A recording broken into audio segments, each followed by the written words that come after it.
are building muscle memory now for winning. We have a string of wins under our belt, and it's good to be underestimated. You know, the Hill press corps and the Democrat Party and the mainstream media every day write our eulogy. They say the Republicans can't stand together, but we have, because we are going to deliver the America First agenda for the American people. Speaker Johnson's full interview will be heard on radio stations nationwide this weekend, and also when This Week on Capitol Hill is broadcast at 10 a.m. Eastern Saturday on the Salem News Channel. People opposing President Trump's cuts gathered for a protest in Washington Friday. We the people defend the Constitution. That's what some 200 demonstrators chanted as they stood outside a Department of Education building in Washington, holding signs protesting President Donald Trump's sweeping department layoffs. Kim Anderson is executive director of the National Education Association. Let me say to you, Mr. Trump and Mr. Musk, you will not take your wrecking ball to America's public schools. Ann Hyslop is policy director of All for Ed. We're really going back, not just, a few decades, but hundreds of years in terms of, how our nation thinks about education. I'm Donna Warder. On Wall Street, the Dow by 674 points, the Nasdaq rose 451. More at townhall.com. Hey, it's big. Rob Schmidt recently beat CNN in key ratings, as millions are tuning into Newsmax. Every night, Rob Schmidt is on Newsmax, revealing the truth about Elon Musk's Doge. Tune in tonight at 7 p.m. Eastern and find out why Rob is the hottest person in cable news. Even President Trump is watching, and he says Newsmax is terrific. Reuters Institute reports that Newsmax is now one of the top news brands in America. Find out why. Just check out Newsmax on your cable system. Get Rob Schmidt with Greta Van Susteren, Rob Finnerty, and much more. Download the free Newsmax app on your smartphone or home TV to start watching. It takes just seconds. With Newsmax Plus, you can watch our great shows anytime. Go to NewsmaxPlus.com and start your free trial. That's NewsmaxPlus.com. Make the switch to Newsmax today. Here's the Wall Street Business Report. The stocks are rallying to their best day since the election, but not by enough to keep Wall Street from a fourth straight losing week. The S&P 500 rose 2.1%, a day after closing more than 10% below its record for its first correction since 2023. The Dow Jones Industrial Average jumped 1.7%, and the Nasdaq Composite climbed 2.6%. Ulta Beauty helped lead the market after the beauty products retailer reported stronger profit for its latest quarter than analysts expected.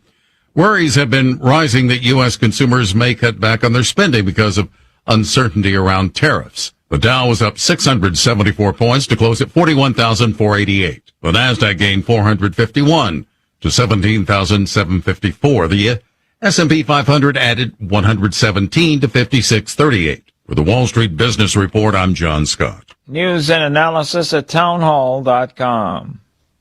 On Point Weather is made possible by our friends at Palmetto Citizens Federal Credit Union on 107 The Point.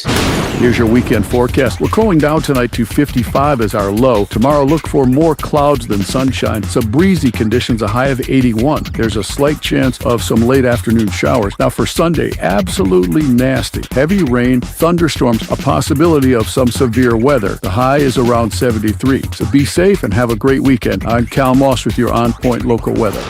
WQXL Columbia, W264DF. From the Bart Fireside Studio, the solution for keeping you warm this winter. This is 107 The Point. This is The Point. Make thepointradio.com.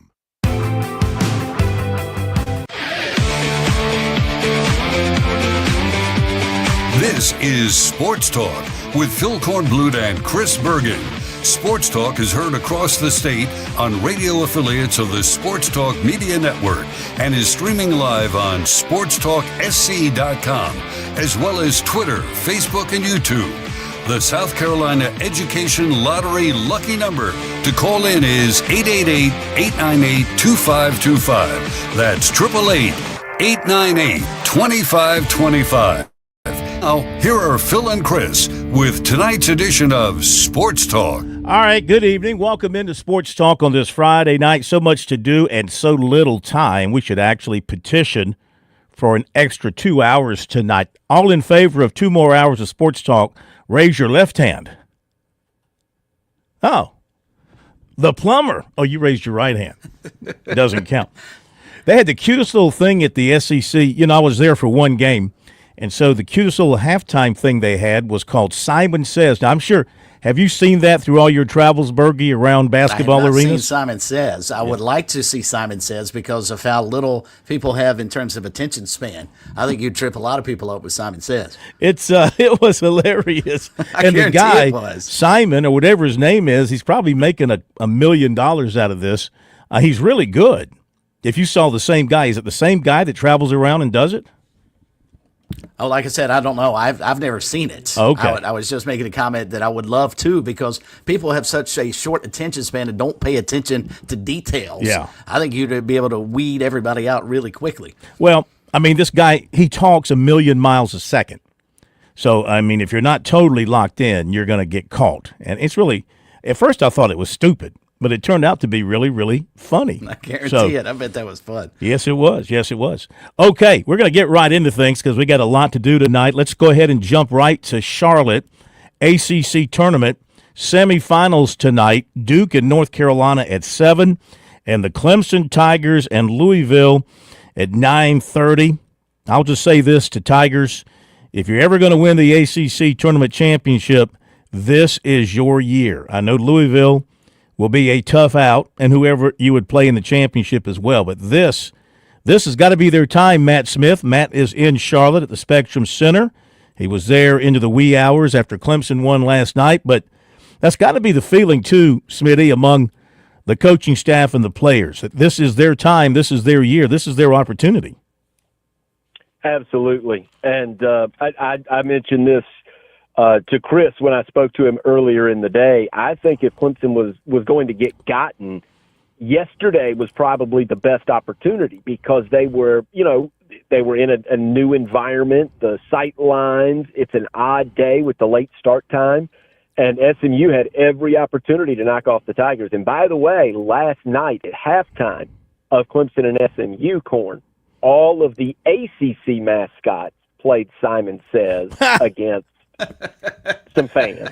Copycats. Awesome. Copycats. Well, It that's just means great. more. That's great. And of course, the big news, it's been reported that Cooper Flagg is out tonight for Duke against North Carolina. And so North Carolina's probably thinking, this is our chance to get these guys after losing both regular season games. But also, Smitty, Clemson lost a significant player as well. Yeah. And how do they I mean, they worked around Hunter's injury last night, and they were able to hang on and win an atypical low-scoring game against SMU. So they really turned up their D, but, I mean, that does cut into their depth, and they're going to have to go a little bit deeper, I guess, to replace those minutes. Absolutely. And Brad Brownell was not optimistic last night. One of the first questions was about Dylan Hunter's finger injury, and Brownell said, I don't think it's good. I think it's broken. And I haven't gotten necessarily word on it today, but for him to say that last night as late as it was, I've looked around for Dylan Hunter. I haven't found anybody. I don't know if there's any news out about it, but out for the year. That makes sense. Yeah, they announced that earlier today. He's done. Okay, that makes sense because after what I saw, I suspected as much. And, Corin, what you're talking about, the depth for Clemson, also kind of what Dylan Hunter brings. They started a 3-guard set last night against SMU, and they wanted the ball handling on the floor. They wanted Hunter scoring, obviously, in leadership, and Jaden Zachary and Dylan Hunter all on the floor at the same time. So without Dylan Hunter, obviously Chauncey Wiggins came in, and that was to be expected. Victor Lockton had to play with 4 fouls for the last 6 minutes of the ball game. And then you also saw a lot of minutes for Del Jones last night. So they had to go a little bit deeper than Brad Brownell would have liked. I don't know how it affects them against Louisville necessarily, but I'll say this. They have to find an answer for Javon Hadley. Clemson's only lost 5 games this year, but Louisville put it on them, double digits, in the game earlier this year, and Hadley went for 32. So whatever they do, they need to play defense the way they did last night, especially in the second half. They need to find a way to do that against Hadley tonight. And there's Chucky Hepburn, who was great last night for Louisville. What a great game that was against Stanford. Louisville very fortunate. I mean, for a while there, I'm thinking this is really falling into place for Clemson. Flagg is hurt. Barnes is hurt for Duke. Louisville's going to lose to Stanford. Clemson's going to beat SMU. They'll beat Stanford. They'll be in the championship game against either a wounded Duke or a North Carolina team that they beat by 20. But as it turns out, Louisville rallied, and so now the Tigers have to slay the Cardinals, as you mentioned, who got them pretty good earlier in the year. But Clemson's, I think, a better team. I would say Clemson's a better team and playing better than the team that took the court that night at the Yum Yum Center, the KFC Yum Yum Center up there in Louisville. What did you think of the overall performance by Clemson last night, being forced to play maybe at a little bit slower pace, 57 points, well below their average? They end up shooting only 38%, so it was not a good shooting night for them. Only 4 3-pointers. They were 17 of 23 from the line, but Chase Hunter was big, came up big down the stretch. He finished with 21 points. Zachary played some great defense, had 11 points. But Larkin's got to stay out of foul trouble. He's got to play more than 18 minutes tonight, I would say. That's a key. He's got to stay out of foul trouble and give them more than what he gave them last night.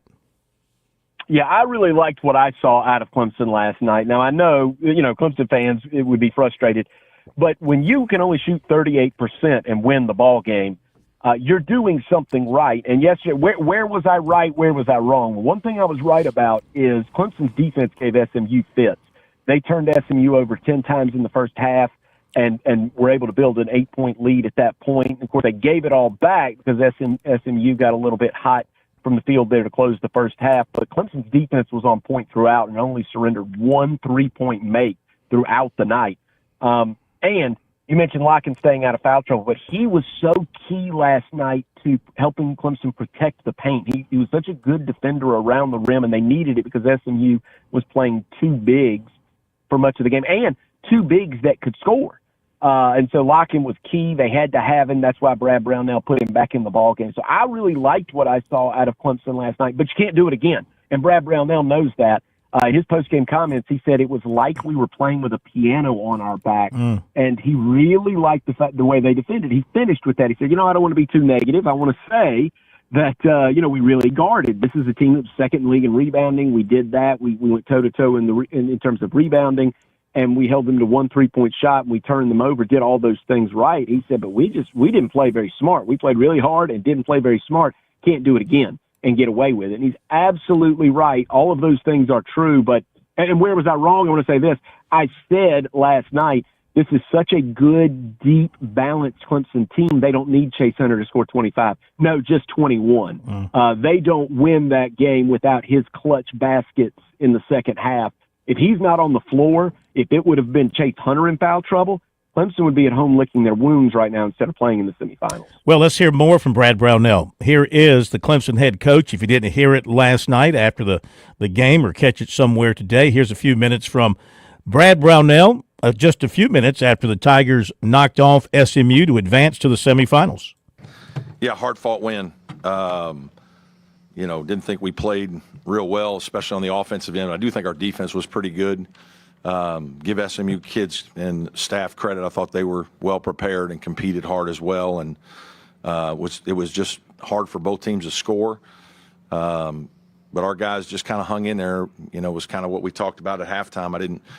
Felt like we just were playing with a piano on our back, like we were stressed and just not enjoying the moment as much as we need to. Hopefully this win will help us do that so we can play a little bit better tomorrow. But happy to advance. Brad, what is Dylan's status, or do you know yet? And how did that change things for you with him out of the rotation? Yeah, I don't think it's good. I think he probably broke his hand. It wasn't good. And obviously it's a little bit of an emotional letdown for your team when, the guys been playing so hard. You get to this time of year, you want to play, and go sideways. Dylan is like the ultimate glue guy for us. Like, he's got an unbelievable assist to turnover ratio. He's a really good defender, both on and off the ball, facilitator, and he doesn't really need to score. He'll shoot an open shot, but he doesn't. So he just kind of the game, and he's experienced. I should say that too. And so, it's a little harder. Obviously, Dell Jones is a freshman. He's going to get a few more minutes, and he's kind of a jitterbug guard that's learning how to play. He gives you great energy. And then Jake Heidbritter, who's a little bit more of a three-point shooter, and but they don't play like Dylan. And so it's different. And, it's something we're going to have to adjust with going forward. But certainly it'll be a great opportunity for those other guys on our team. All right, there you go. A little bit of Brad Brownell, Chris. So, and we've cut Smitty loose so he can go get ready for North Carolina Duke. That's going to be a wild scene in there tonight. Doesn't matter what the situation is when those teams play. Hard to beat one team 3 times in a season. At least that's what the Tar Heel fans are certainly hoping. And they're playing. They've played pretty well, except for their 2 games against Duke in February. So we'll see what happens there tonight. That should be a great scene. And then I would imagine a bunch of Clemson fans headed to Charlotte and tried to pick up some tickets from those who were exiting the city. So I would imagine we'd have a nice crowd of Clemson fans there as well tonight against Louisville. This is a game they can win. Clemson can. This is a game, even without Dylan Hunter, I think they can win this game.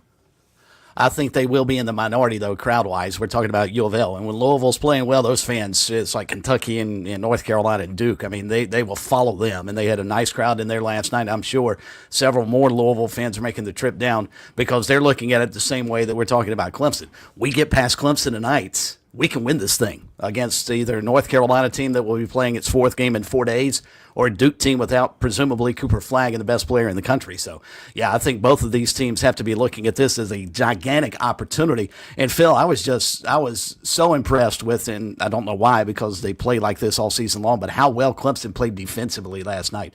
Everything was difficult that SMU tried to do. They forced either 2 or 3 shot clock violations in the first half alone. I mean, they're guarding, especially on the ball and off the ball, when the guys would try and move. The defense was right there. And I asked Smitty earlier today, did anybody ask SMU's head coach Andy Enfield? Yes. If memory serves. Mm-hmm. Yeah. Asked him in the postgame why he went for a 3 at the end. I know they were down 2 with 13 seconds left to go. They were 1 of 13 prior to that missed, and Clemson covered it up extremely well. I think your better option, and hindsight being 20/20, but I was surprised when the play took place. I think their better option would have been to attack the basket and see if the officials help you out. You score and maybe get a free throw opportunity to go in front. But I was stunned that was their last play, that they were going to set up a 3 and try and go for the win when they just had not had any success from 3-point range against Clemson throughout that game. Yeah. But Clemson's defense was the difference, there's no doubt. Yeah, great point. All right, quick update on other things, then we'll hit the break and come back with the recruiting report early for you tonight. Basketball, SEC, Auburn in the first game of the quarterfinals beat Ole Miss 62-57. Janai Broome, 23 points, 15 rebounds. Auburn struggled in this one, obviously. It was a 5-point game. They did not play their best game. They shot 45%, but they had enough down the stretch to win it by 5. And then Tennessee, 83-72 over Texas, and 4 Vols scored in double figures. The leading scorer was Chaz Lanier with 23 points. Tennessee shoots 50%. So Tennessee and Auburn in one of the semis tomorrow. Ooh. Now, Texas, are they in? Are they out? Lenardi had them in before this game. 2 other bracketologists, Jerry Palm, CBS Sports, did not. Jeff Goodman, Field of 68, did not have Texas in prior to this game. Of course, I mention this only because of the fact that the potential of South Carolina making the NIT kind of rests on Texas. Yep. So put your finger down your throat. Every time you think about that possibility, just put your finger down your throat. So we'll have to wait and see what happens on Sunday regarding the Longhorns. And, of course, the ACC games are coming up tonight. South Carolina State plays North Carolina Central tonight in Norfolk in the semifinals of the MEAC. So they got a chance. They're having a great year. We haven't talked much about them, but they have put together they shared the regular season title number 2 seed in their tournament. So they got a chance to join Wofford and Clemson in the NCAA tournament. Be awesome. The more teams, the better. And then, of course, South Carolina in the NIT. And Clemson is leading Notre Dame 2-0 in the top of the 8th at Doug Kingsmore. Be back in a moment. I'm State Treasurer Curtis Loftus. Whether it's becoming a teacher, dentist, or engineer, every child deserves the chance to chase their dreams. Investing in a child's education with Future Scholar, South Carolina's 529 College Savings Plan, can help turn those big dreams into next steps. So don't wait. You can start with any amount. Contributions are tax deductible and earnings grow tax-free. Discover the smart, easy way to save for college at futurescholar.com.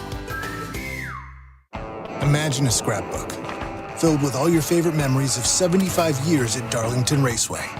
Now imagine that scrapbook going 190 miles per hour. Have you ever? No, I've never. You don't have to imagine.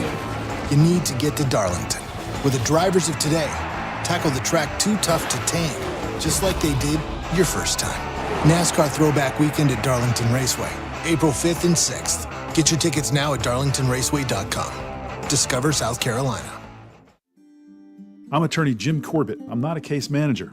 I'm a lawyer for over 35 years. I don't charge 40% for your injury in your wreck case or any on-the-job injury. Call 803-765-2968 and ask for Jim Corbett or email me, jim@jimcorbettattorney.com, for the experience of a lawyer handling your injury case. Jim Corbett, 803-765-2968. jim@jimcorbettattorney.com. Put 35 years of experience to work on your injury case.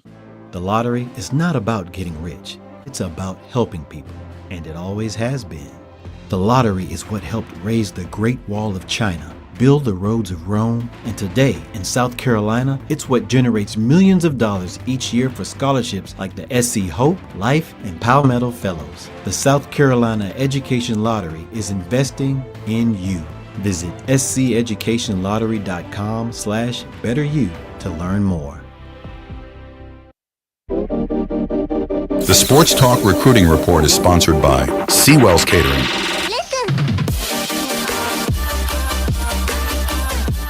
All right, coming up on the show, Rudy Jones going to touch them all in just a few minutes. Mike Morgan at about 6:45, get his thoughts on the tournaments. After 7 o'clock, it'll be MJ Ward from the Players. Jeff Owens talking NASCAR out in Las Vegas this weekend. And Birdies, Bogeys, and Biceps with George Bryan III to wrap up a busy Friday night edition of Sports Talk, which is right now diving into the recruiting report. It is brought to you by Seawells. And with springtime upon us, summertime coming, and the fall around the corner, you want to be well prepared for that special event that you plan to have. Maybe it's a wedding. Maybe it's, a birthday party. Maybe it's a corporate outing, a business luncheon. From something very large to something very small, Seawells, they can handle all the details for you. Just give them a call at 803-771-7385 and online at SeawellsCateringSC.com, and be sure to hit them up next week for the daily luncheon buffet from Tuesday through Friday. All right, an update on running back Jalen McGill out of Mountain View Prep. 5'11", 200. He was at Clemson, not for their elite retreat on Saturday, but he did visit on Wednesday. He was there to watch the Tigers' first scrimmage of spring practice. He called it amazing. He got to take in a team meeting. He talked with Dabo Swinney. He said Dabo Swinney wants him. Now, there are some, because Clemson is recruiting others outside the state, after offering him early, kind of feel like he's being passed by the Tigers, but he said not the case as far as he can tell from his conversation with Dabo Swinney and also his conversation with C.J. Spiller. He said that he knew he wanted them before he even got there. So he feels like Clemson is in the ballpark for him at this particular time. So he's been committed to Rutgers, of course. He decommitted from them a couple of weeks afterwards. We asked him if he thought about committing to Clemson. He said, no, I've got to play the slow game. It's too soon. He said he doesn't want to make a mistake. He said he wouldn't call the commitment to Rutgers a mistake, but he wants to make 100% certain this time around on what he's going to be doing. Now, South Carolina has also made him a verbal offer, just like all the other schools. Everything is verbal at this particular time, but he says he's not had any real contact from South Carolina since he decommitted, which he said is kind of disappointing to him because they've got good players coming in. They've got Lenore Sellers, and he said he just hasn't heard from South Carolina from Marquell Blackwell or Shane Beamer. He said they did come by his school, but he's heard nothing from them since his decommitment, and he's not chasing them. He says, I'm too good of a player to chase. One thing I like about this kid, he's got a lot of inner confidence, Chris. He's got a lot of self-confidence, inner confidence. So he will tell you that he thinks he's the best running back in the country, or one of the best running backs in the country, which is okay if you can back it up. So those are the kind of guys you want, though, right? Yeah, absolutely. You don't want absolutely. a player coming in and not thinking highly of himself. If you don't have own self-belief, it's hard to convince somebody else to believe in you, right? Absolutely. So he will visit Tennessee March 29th, North Carolina April 2nd, Georgia possibly on April the 10th, and he's also talking about a visit to Texas on a date to be determined. Now, he's got a vacation for June, so that's going to impact official visits that month. So everything he said is kind of fluid from the standpoint of setting up official visits, but he said one that he would like to set up and take, of course, is one to Clemson. So I know the Tigers have also offered Carson Baker, the running back out of Georgia that South Carolina has also been recruiting, and they've offered Javon Mallory, a running back out of Florida, who seems to be heavy on Miami, but who knows? Things can change, but those are two. There's a third. We mentioned him last night, a running back out of Georgia that Clemson has also been dealing with. So we'll see if they happen to get back and involved here a little bit more, if indeed they are going to make a push for McCall. He's there for the taking, I would say, for Clemson at this particular time, if they decide to go that direction as far as their running back is concerned. All right, some other notes. South Carolina commitment, cornerback Peyton Dyer was back at Georgia Thursday. He also visited the Bulldogs February 1st for a junior day. He continues to publicly maintain his commitment with the Gamecocks. He's been committed since November the 4th. He has officials set with Southern Cal June 6th, Georgia June 13th, and USC June 20th. USC offered offensive tackle Tavian Branch, 6'4", 285 of Taylor, Pennsylvania. He also plays defensive tackle. Last season, he recorded 110 pancakes on the offensive line, 65 tackles, 25 tackles for loss, 10.5 sacks on the defensive line. He also has offers from Maryland, UConn, Oklahoma State, West Virginia, Wisconsin, Oklahoma, Virginia Tech, Kentucky, Boston College, Duke, Syracuse, Penn State, Cincinnati, and Rutgers. He's got officials to Oklahoma State April 18th, Rutgers May 30th, Penn State June 13th. Clemson target linebacker Adam Balagoon Ali was offered by Oklahoma. Another Clemson target, defensive tackle Devarin Geralds of Sewanee, Georgia, was at Georgia Tech Thursday, and he has spring visits planned with Michigan, Florida State, Oklahoma, Oregon, Ohio State. He was at Clemson last weekend. Christ Church wide receiver Jude Hall. Hey, Jude. Been wanting to say that all day long. Announced a commitment from Duke. He had been committed since December 9th. Furman and Cincinnati have also offered him. Hey, Jude. Plummer doesn't even know what I'm referring to there. We'll be back. On Point Weather is made possible by our friends at Palmetto Citizens Federal Credit Union on 107 The Point. Here's your weekend forecast. We're cooling down tonight to 55 as our low. Tomorrow, look for more clouds than sunshine. Some breezy conditions, a high of 81. There's a slight chance of some late afternoon showers. Now for Sunday, absolutely nasty. Heavy rain, thunderstorms, a possibility of some severe weather. The high is around 73. So be safe and have a great weekend. I'm Cal Moss with your On Point local weather. Are you ready to have a boatload of fun this spring? Sail on down to your local Palmetto State Armory store and deck yourself out in our new lifestyle t-shirts, hats, and fishing shirts. Seize the day with brands like Hey Dudes, Costa, Turtle Box, Local Boy, and more. Our selection of rifles, pistols, and shotguns is sure to impress. So don't be left fishing for something to wear once the warmer weather has arrived. Check out one of our 9 retail locations or PalmettoStateArmory.com to outfit your next adventure. This is an SRN News special report. I'm Keith Peters. The Senate has passed a 6-month spending bill hours before a government shutdown, overcoming sharp Democratic opposition to the measure. The bill now goes to President Trump to be signed into law. The vote was 54-46. Democrats were frustrated that Republicans went ahead with a measure they said included little input from them, and one they viewed as shortchanging key priorities such as health care and housing assistance. But in the end, some of them viewed a shutdown as a worse outcome, and 9 of them followed Democratic leader Chuck Schumer's efforts to allow the bill to come to a final vote. Again, the Senate has passed a 6-month spending bill. This has been an SRN News special report. I'm Keith Peters in Washington. People hear me talking about Broker Solar and how much I like Ken and his team. They ask, hey, can I really trust this guy, Kev? Let me tell you 2 things. Number 1, Ken and Broker Solar are legit. I've known Ken's family for 20 plus years. Seriously, these are local, ethical people. They're not going anywhere, and they do things the right way. Number 2, Broker Solar is so different than these stereotypes we've heard about in the solar industry. There's no signs on the yard making stupid promises they can't keep. There's no door knockers trying to pressure you at your own door. Ken and Broker Solar will tell you the truth, what it'll cost, and how your solar power investment will pay off. See, we can't pick our power companies. Broker Solar gives you a chance to take some control over your power bill, and I like that, and so should you.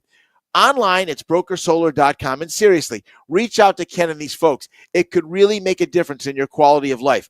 Brokersolar.com, empowering you so you're not powerless. Tradition and quality. That's what you get with H&J Cattle Company, where local third-generation farmers ensure you receive the finest beef in South Carolina. Our registered Hereford and Wagyu cattle are raised with sustainable practices without growth hormones, antibiotics, or animal byproducts. Taste the difference with the highest quality beef guaranteed. Order now at HandJCattle.com or on Instagram and Facebook at H&J Cattle. Again, HandJCattle.com, where ethics meets quality. Are you looking for free checking and free savings? Dave Ramsey here, telling you to go see my friends at Palmetto Citizens Federal Credit Union. They're not a mega bank that's so big they lose the ability to treat you like a human being. At Palmetto Citizens, you're not just a number, you're a member. Join today at any of their 14 locations or at palmettocitizens.org. Federally insured by the NCUA. Escape the hustle and bustle of everyday life with Spa MD, your sanctuary of rejuvenation. Feel the tension melt away as our expert team guides you through your customized wellness journey. From soothing massages to revitalizing treatments, we promise a remarkable experience that leaves you feeling renewed and empowered. Discover the calm within every visit. Reach out at 251-9400 or online at visitspamd.com to explore your options. Your oasis of tranquility awaits. Hi, John here from Redbird Windows and Doors. You know what really bothers me about my industry? It's gimmicks instead of honesty. With Redbird, it's pretty simple. We do absolutely great work, we're local, and our projects are fairly priced. If you're ready for some new windows and doors or need our help, you'll get high-quality materials, service, and my personal guarantee. Online, find us at redbirdwindows.com or call me directly at 727-0561. That's 727-0561. Redbird Windows and Doors.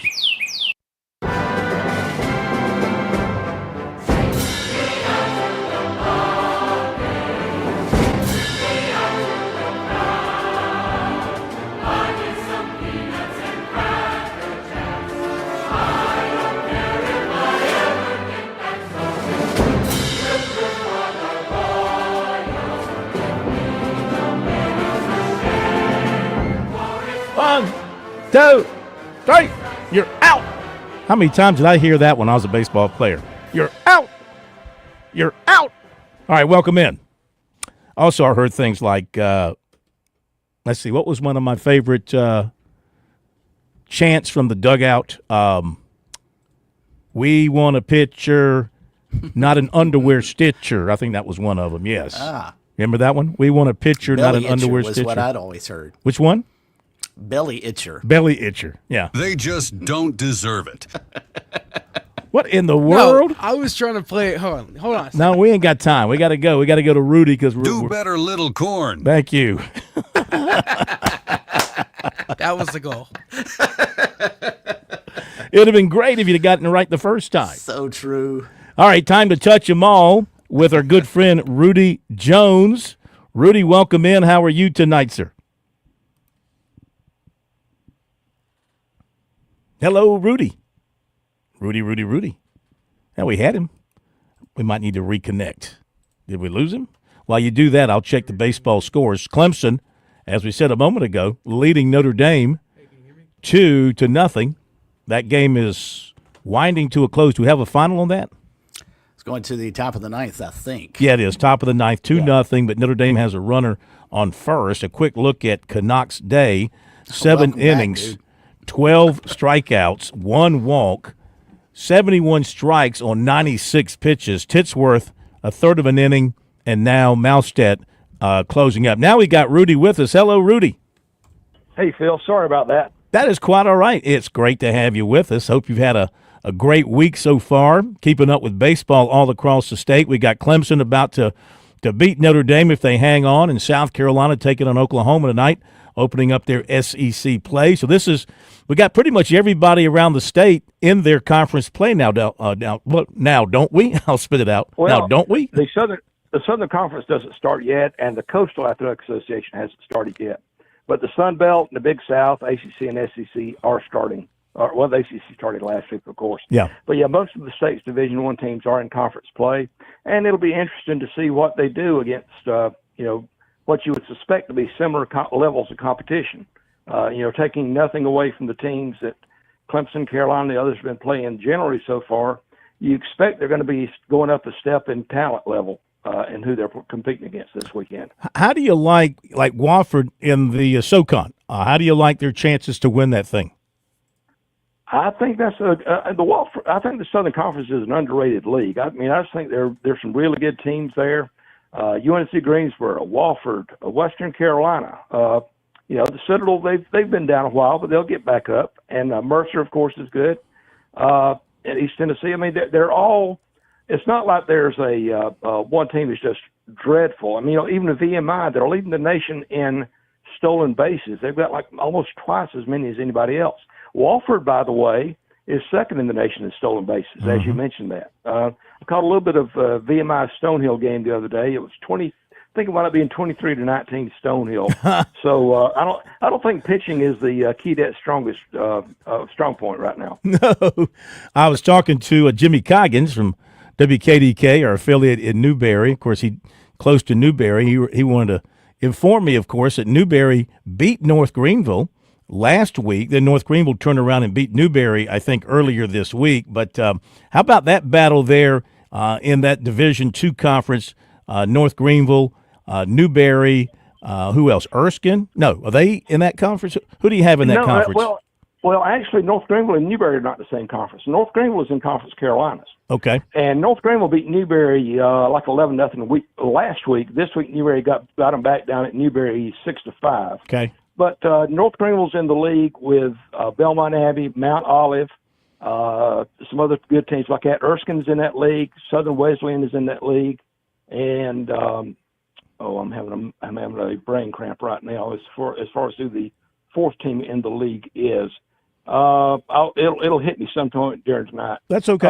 Then in the South Atlantic Conference, you got Anderson, Coker, Limestone, and Newberry's in the South Atlantic Conference. Then you got the Peach Belt Conference, which is Lander, USC Beaufort, USC Aiken. Francis Marion is the fourth team. Yeah. At USC Aiken, and then Claflin plays in the Peach Belt in baseball because the CIAA does not sponsor baseball. So they're in there for that. What we don't remember, we get so caught up on South Carolina, Clemson, Coastal, College of Charleston, Wofford, the Division I. We got a lot of Division II teams playing baseball, and of course the junior college teams like Florence Darlington Tech and USC Sumter and USC Union. I don't know. We have a large number of lower level baseball programs that are pretty good around the state. Oh yeah, Florence Darlington Tech's been a couple to the Junior College World Series 2 or 3 times in the past decade. USC Sumter's got a good solid program. Tim Medlin is over there. He used to be at Newberry. USC Lancaster has a program. They beat USC Salkehatchie today. Salkehatchie kind of struggles to compete with the rest. USC Union's been very good this year, but they went up against they went up against USC Salkehatchie. I had that backwards, but USC Union had a struggle this today. No, I'm thinking wrong. I'm sorry, Phil. I'm trying to wing it, and I'm not very good on the wing. You're fine. Gaston College beat USC Salkehatchie, and Lancaster beat Union, and Florence Darlington Tech beat Sumter. But they're all good teams. And, of course, Spartanburg Methodist used to be a power in that league. They moved up to 4-year status. They're competing in NAIA. Oh. Also in NAIA are Voorhees, which is 9-9. They scored 55 runs in their series last weekend and hit 14 homers. Morris is in that league. Morris is struggling, though. They're 0-20 so far this year. And then Columbia International is an NAIA school, and they're at home. They're actually playing against a team coached by former Tennessee coach Dave Serrano this weekend. Really? They're playing Johnson University out of Tennessee. And he's helped bring that school up to make them a better program. And then you have a couple of, Bob Jones has a baseball program. And I actually got to see a little baseball this past week. I went out to the former home of the Greenville Braves. That's where Bob Jones plays. And they lost the game, but they beat Alice Lloyd today, 10-9 in 10 innings. Is that stadium still there on Malden Road? It is. Basically, the city or the county has turned it into more of a rec complex. They've got a nice nature trail. You can walk along the Reedy River. They've got Little League stadiums out beyond the left field wall. Now, a lot of the trappings of the former ballpark are gone. It wasn't that luxurious a park anyway. Right. There's no press box. They've got a couple of bathrooms. They've now just got a simple scoreboard, and no admission to that. But it's still there. It's showing its age. It is. It was 40 years old last year. Wow. They built it in time for the '84 season. But it's good to see it being used. It brought back a lot of memories when I was covering the Greenville Braves for the newspapers in Greenville. Got to see a lot of the guys who went on to be some of the stars of Atlanta's great teams of the 1990s. Clemson just closed out Notre Dame, by the way, 2-1. Thank you. Yeah, that was a place, too, where Bill Wilhelm and Clemson, they really thrived in the ACC tournament when it was played there, to the point where I think other teams, other coaches, they complained a lot about the advantage Clemson had playing there. Well, that's one thing about it. Baseball is big at Clemson. I mean, Coach Schaefer at Texas A&M or Texas, wherever he is now, was talking about how South Carolina's women had an unfair advantage playing in Greenville. Well, a lot of times when you're trying to grow a event, you go to where you're going to have crowds. Yeah. And for a long time, the ACC baseball tournament was kind of an afterthought. I mean, Clemson took baseball seriously. NC State took baseball seriously, and this is before, Tech and Florida State got in. So, it was just kind of just a pastime, more or less. It was something to do between spring basketball season and the start of fall basketball practice. Yeah. And now more ACC teams are putting some emphasis on it. Of course, Virginia's got emphasis on it. They won the national championship a few years back. And, college baseball is just such an entertaining sport. I mean, I think the schools that don't recognize how much of a interest thing it can be are missing the boat. You talk about your team being mentioned 40 or 50 times a year on the maybe the local sportscast or being on radio. That helps bring the school before the people. Absolutely. It's just good. Rudy, we thank you as always. We remind people that you are hard at work. I don't think you ever sleep.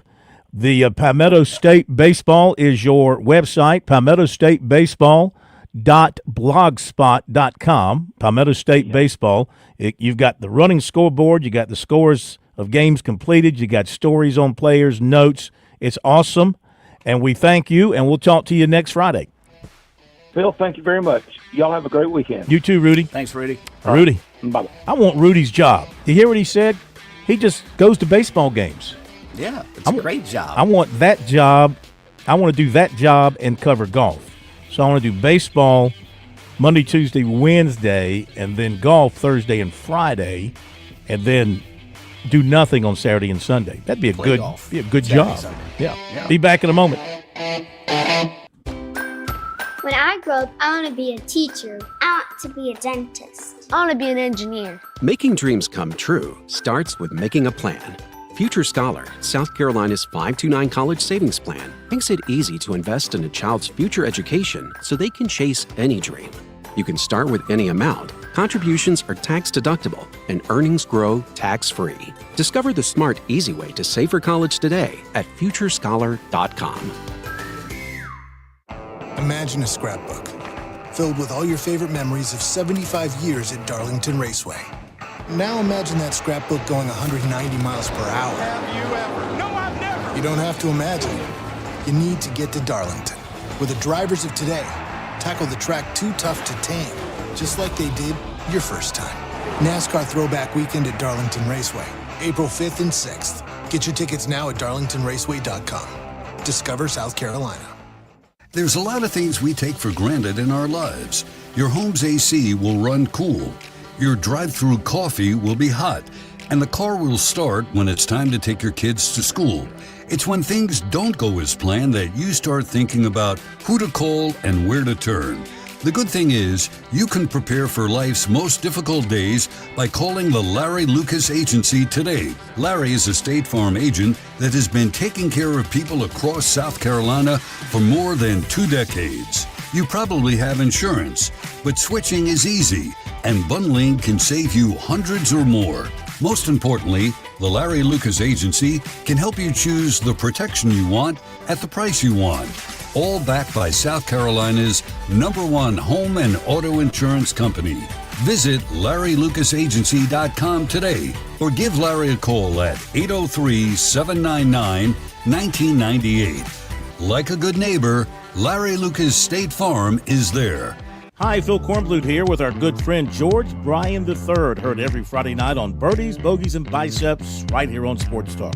George, the Tsunami Bar, a very valuable tool for golfers. Why is that? Well, the first thing that I say is the tempo. It's the only tool out there that allows the study of tension right from the first grab to be expressed, and rhythm and tempo is what makes the bar work, and it gives you something awfully special to keep those hands soft and get that rhythm going. Learn more about Tsunami Bar technology by clicking on the digital ad on our website, SportsTalkSC.com, and save 5% by purchasing online using the promo code BBB5.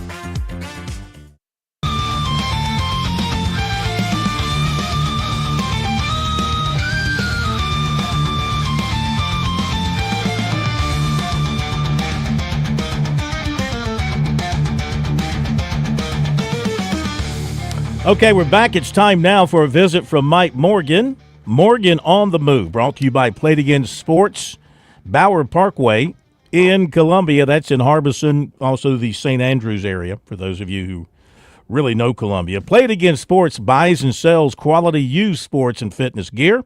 Bring in your quality used gear, get paid on the spot, or trade up for the gear you need now. Staff members are trained to provide athletes with the best possible fit in all categories. They buy gear every day, all day, and no appointment necessary. Every location individually owned and operated, easy to support local while shopping sustainably and affordably. Visit their store or shop online. That's Play It Again Sports, Bower Parkway. Brought to you by Love Chevy, where the inventory is overflowing and the deals are in full bloom. I-26 at Harbison and at lovechevy.com. Together, let's drive.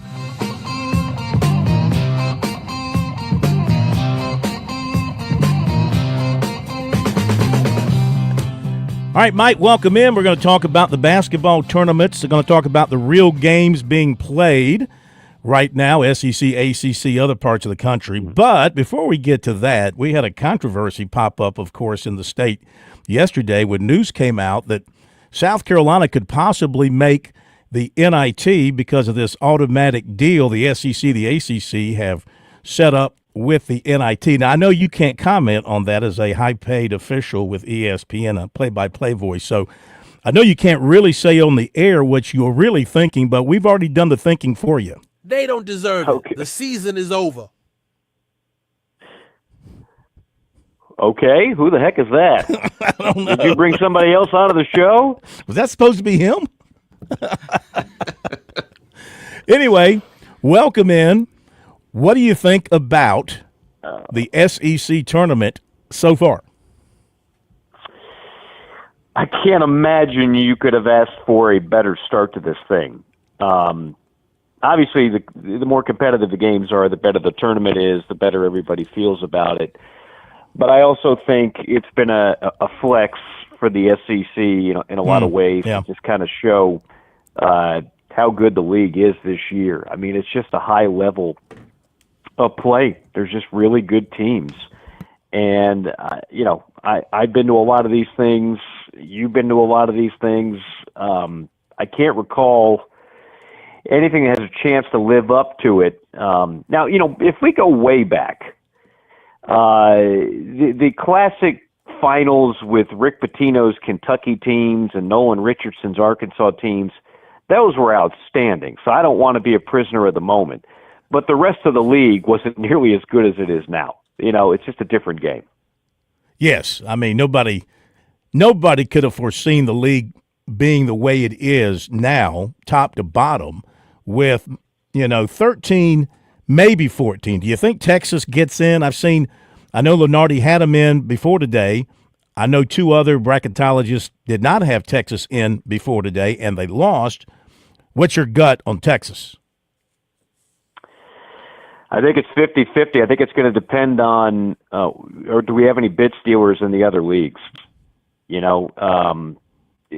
right there on that bubble, and now your scorecard's already been turned in. You don't have any more games, so you have to start scoreboard watching and see how these other teams do. And what you want is complete chalk. You don't want another bubble team, to have a chance. So I mean, if you were to ask me right now, I would say slight edge Texas, but they're going to have to sweat it out on Selection Sunday. I was there for the opening round for about, the 3 hours that South Carolina was there. Then I packed it up and came on back. Quick trip to Nashville. We wouldn't recommend it to anybody. But my point is, I was there for the first tournament, for the first game of the tournament, the first day, and they had a really good crowd for the opening day with no Kentucky there playing that particular day. And what I'm getting at is, I think the basketball fans of the SEC, the basketball fans in Nashville, they have been anticipating and waiting on this tournament because of the quality of the teams that are going to make it to the quarterfinals and the semifinals. This is probably the most anticipated SEC tournament, and I think it's taken – now, I know the ACC has got what it wants. It's got North Carolina Duke, so that always brings extra buzz to the ACC tournament. But, the SEC has just stolen the thunder from ACC basketball now. The question is, will they maintain? Are they going to maintain this high level of basketball moving forward? Well, I think this is a historic year. I don't know if we'll ever see – there's a possibility of 14 teams going again. The possibility of winning 89% of your non-conference games. That those are record happenings that, in all likelihood, it was not going to happen again anytime soon. But the ascension of SEC basketball didn't just happen overnight. the last couple of years, it's been an 8-bid league. Wasn't that long ago, this league was 3 bids. Mm-hmm. So it's come a long way. I think the portal has obviously helped, and I think just the stigma that if you were a great basketball player, you didn't go to the SEC. The SEC was just a bunch of good athletes, but they weren't a bunch of good ball players. I think that's changed. The coaching has gotten better, much better. It's just been a combination of all those things. And one other point on the attendance at the SEC tournament, Phil, if this thing was in Tampa, I'm not so sure the attendance will be quite as good. But let this be a lesson for all conference tournaments in every sport. If you're going to ask people to spend their hard-earned money in multiple days, I realize Carolina wasn't there that long, but I bet you some Gamecock fans said, win or lose, let's turn this into a mini vacation. Let's spend 3 days, 2 nights in Nashville, because it's a really cool city with a lot of neat things to do. So that's why that thing should never, ever move. Yeah. And I don't think it will. I think it's the perfect home for that event. Yeah, which is why I don't know why the ACC takes their tournament sometime to Washington. They take it up to Brooklyn. I mean, it's great to have it in those cities, but that's not where your people are, and that's not where somebody wants to go to spend 3 or 4 days focusing on basketball in an area. I mean, even Charlotte's a bigger city, bigger than Greensboro. When it was in Greensboro, it was the show. It was the deal. Pretty much, I think, with Charlotte, it's the show and the deal, especially with North Carolina and Duke playing in the semifinals. Today, Auburn won. Tennessee, of course, won as well, and they won by 11. They pulled away. Auburn did not play well. 15 turnovers, didn't shoot the ball well, didn't knock down many threes. Broome was great, of course, 23 and 15 for him. You think maybe they were feeling just a tad bit of the pressure of being the number 1 seed and everything that's been talked about them this season so far? No, I think they just played a difficult team. I think they played a difficult team that is also well coached, and there's not. This is a neutral floor, so we haven't seen many blowouts yet, and I think we're going to see fewer and fewer. There's too many good teams going up against one another that, unless they have a bad night, it should be a rather competitive game. My opinion on Auburn hasn't changed. Florida, Missouri's coming up. I had that game this year. I called the Missouri upset in Gainesville, one of the few times that Florida lost at home this year. In fact, that might be the only time. That's going to be a good game, but no matter what happens, let's just say Missouri keeps it close. Well, Missouri's a good team, so I won't change my opinion that I believe Florida is a Final Four caliber team, just like I believe Auburn is a Final Four caliber team. Mike, shifting gears quickly over to the ACC, I got about a minute and a half. With the injury to Cooper Flagg, does that, in your mind, especially since he's not going to play tonight, and should they lose, we won't know his status until next week, could that possibly affect them being a number 1 seed, not necessarily the number 1 overall seed, but a number 1 seed in the tournament because they may be missing their best player? It's the old Kenyon Martin argument from years ago, yep. Right? Now, I really hope, just as a fan, that Cooper Flagg's going to be okay. It's an ankle sprain. X-rays were negative. It sounds like he's about 60%. I think he'll play, and I think he'll be fine. So I don't want. I'm not trying to avoid your question, but if the committee knows he's going to play, then I'm pretty sure Duke will be a number 1 seed. Right. I think they've earned that. All right. Again, I know you can't answer the question about South Carolina in the NIT, but again, no, I can answer the question. No, we're going to answer it. We're going to answer it for you. Here's Mike. Let's let Mike answer as we think he would answer. They don't deserve it. The season is over. We can't do it. We blew it. We blew it. They don't deserve it. Still don't know what that is. Bad idea. Or who that is. They don't deserve it. The season is over. There we go. Bad idea. All right, we appreciate it. Thanks, Mike. Talk to you next week. Mike Morgan on the Move. Be right back.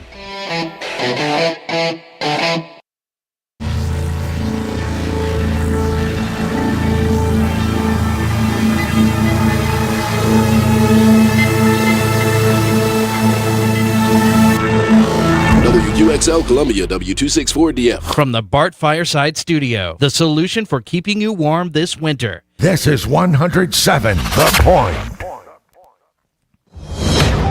Breaking news this hour from townhall.com. I'm Keith Peters reporting. The Senate has passed a 6-month spending bill hours before a government shutdown, overcoming sharp Democratic opposition to the measure. The bill now goes to President Trump to be signed into law. The vote was 54-46. A former Republican senator says Democrats learned a hard lesson this week about threatening a government shutdown. Bob Agnew reports. Former Senator Jim Talent says he learned many years ago it's no fun to be in the party blamed for a shutdown. And I lived with this in the 90s. In fact, the first time we ever tried this, I was in the House, and it didn't work. And that's putting it mildly. Talent says, as a politician, unless you can explain the need for a shutdown to the American public, then they're going to punish you for it politically. Republicans say poll after poll showed the public wanted nothing to do with what they called the Schumer shutdown. And I guess it sounds like the Democrats finally woke up and realized. Bob Agnew reporting. President Trump says his administration is reversing the Justice Department's 4-year history of corruption and weaponization. White House correspondent Greg Clugston reports. In what amounted to a victory lap, the president addressed top officials at the Justice Department, the agency that prosecuted 2 criminal cases against him, cases that were eventually dropped. Donald Trump accused his predecessor of turning it into the Department of Injustice. But I stand before you today to declare that those days are over. The president injected profanity into his speech to denounce the criminal investigations against him and directed his allies and loyalists in the department to carry out a far-reaching investigation into DOJ corruption. Greg Clugston, Washington. On Wall Street, the Dow up by 674 points. The Nasdaq rose 451, with the S&P 500 advancing 117. More on these stories at townhall.com. Hey, it's big. Rob Schmidt recently beat CNN in key ratings, as millions are tuning into Newsmax. Every night, Rob Schmidt is on Newsmax, revealing the truth about Elon Musk's. Tune in tonight at 7 p.m. Eastern and find out why Rob is the hottest person in cable news. Even President Trump is watching, and he says Newsmax is terrific. Reuters Institute reports that Newsmax is now one of the top news brands in America. Find out why. Just check out Newsmax on your cable system. Get Rob Schmidt with Greta Van Susteren, Rob Finnerty, and much more. Download the free Newsmax app on your smartphone or home TV to start watching. It takes just seconds. With Newsmax Plus, you can watch our great shows anytime.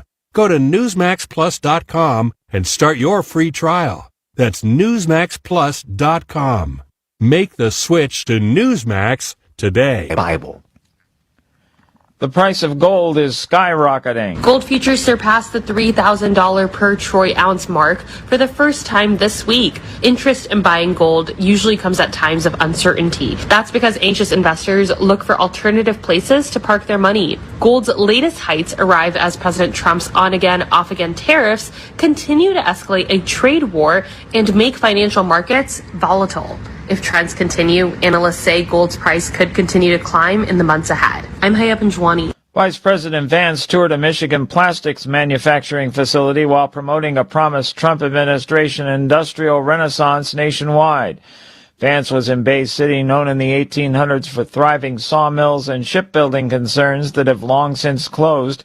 Speaking at Vantage Plastics, Vance vowed a great American comeback has started. News and analysis at townhall.com. I'm Keith Peters. On Point Weather is made possible by our friends at Palmetto Citizens Federal Credit Union on 107 The Point.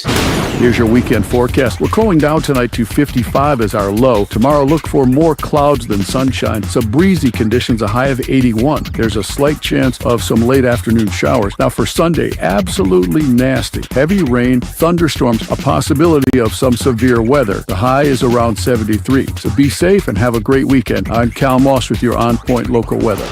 WQXL Columbia, W264DF. From the Bart Fireside Studio, the solution for keeping you warm this winter. This is 107 The Point. This is The Point. Make thepointradio.com.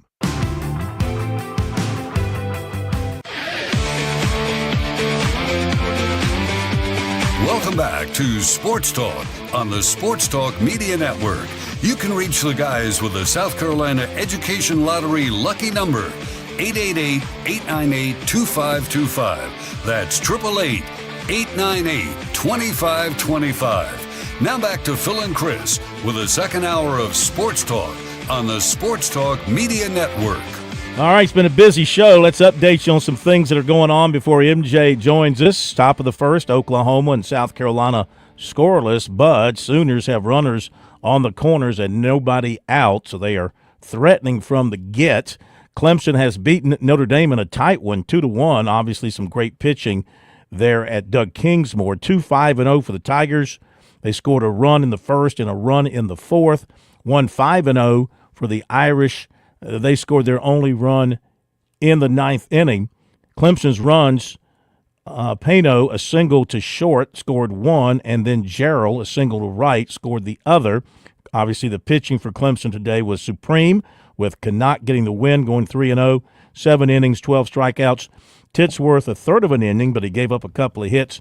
And Malstadt came in and got his sixth save, an inning and 2/3, 2 hits, and a run. He struck out 4. So Tigers win. How many is that in a row now? 16? 16, seventh longest streak in program history, and those 12 strikeouts by Kanaka, career best for him. And Oklahoma has taken a 1-0 lead on the Gamecocks. Nobody out, runners on the corners in the top of the first inning. All right, let's head down to Ponte Vedra, Florida, just outside of Jacksonville, as the Players' Championship heads for the weekend. Update the leaderboard, Min Woo Lee and Akshay Bhatia, they are at 66. They are at 11 under par. They had 66s today. J.J. Spawn, a 68. He's at 10 under par. Roy McIlroy, a 68. Colin Morikawa, a 65. And Alex Smalley, a 67. They are all at 9 under. Lucas Glover, a 70, very much in the hunt. He's at 8 under par. And we've got Jacob Bridgman, a 69, a pair of 69s. He's at 6 under. Scotty Scheffler and Ricky Fowler, they are at 5 under. Carson Young's going to make the cut, 67 for him. He's 4 under par. Justin Thomas, a big bounce-back day, a 78, and then a 62. He's at 4 under. Jordan Spieth is at 3 under. Andrew Novak finishes at +3. We welcome in MJ. Let's talk about Justin Thomas, first of all. My goodness, how do you go from a 78 to a 62? Well, first off, it's good to be talking with you guys. The thing to keep in mind, Phil, when tour players are up against it, where they've got to really shoot a low round, they're just going to throw dice and say, I'm going for it today.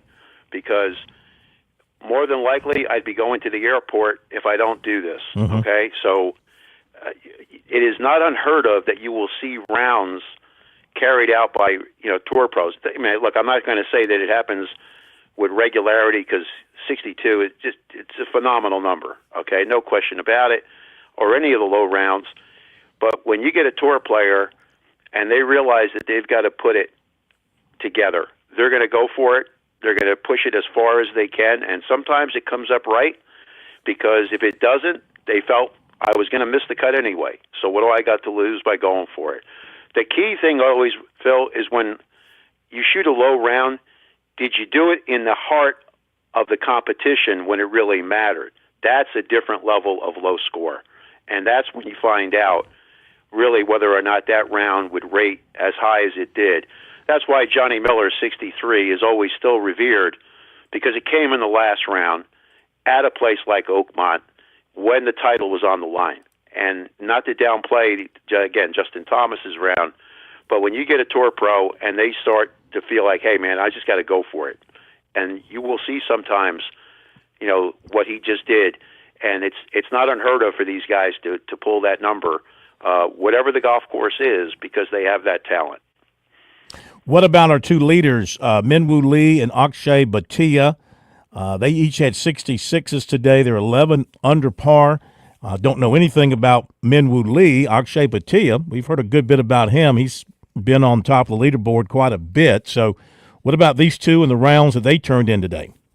Well, Min Woo is the brother of Min Ji Lee, who plays on the LPGA circuit.